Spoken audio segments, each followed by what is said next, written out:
ఎవరి జీవితం ఎప్పుడు ఎలా మలుపు తిరుగుతుందో తెలియదు. నిజమే, కొందరికి చిన్న వయసులో జీవితంలో అతిపెద్ద మలుపు రావచ్చు.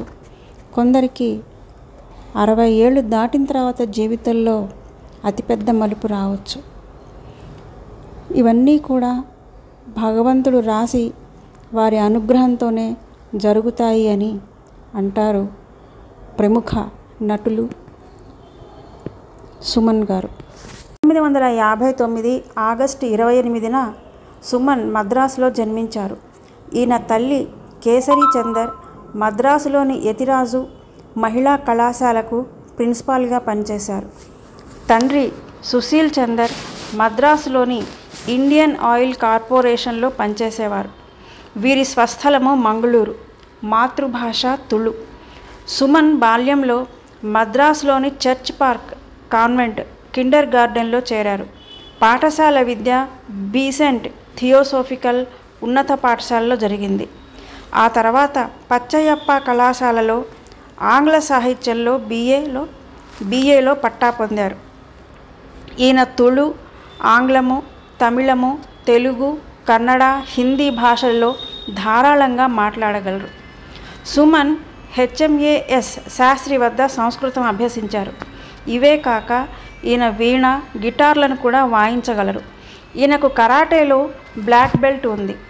అంతేకాక ఈయన గోపాల్ గురుక్కల్ వద్ద కలియరిపట్టు అభ్యసించారు. సుమన్ ఈయన కుటుంబ స్నేహితుడు కిట్టు సుమన్ను ఒక తమిళ నిర్మాతకు పరిచయం చేశారు. ఆ విధంగా 1977లో TR రామన్న నిర్మించిన తమిళ సినిమా నీచల్ కులంతో సినీ రంగ ప్రవేశం చేశారు. తొలి సినిమాలో సుమన్ పోలీసు అధికారి పాత్ర పోషించారు.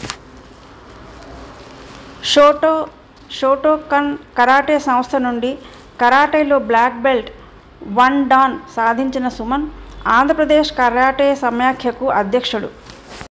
తరంగిణి సినిమాతో తెలుగు తెరకు పరిచయమయ్యారు సుమన్. ఆ తర్వాత ఇద్దరు కిలాడీలు సినిమాలో నటించారు. సుమన్ హీరోగా అనేక సక్సెస్ఫుల్ సినిమాలు చవిచూశారు. అన్నమయ్యలో వెంకటేశ్వర స్వామిగా ప్రేక్షకుల హృదయాల్లో చిరస్థాయిగా నిలిచిపోయారు. సుమన్ మంచి మానవతావాది, అలాగే మన సంస్కృతి సాంప్రదాయాల పట్ల ఎంతో గౌరవం కలిగిన వ్యక్తి. అతను ఎప్పుడు స్టేజ్ మీద మాట్లాడినా కూడా మన దేశ సంస్కృతి యొక్క గొప్పతనాన్ని చెప్తూ ఉంటారు.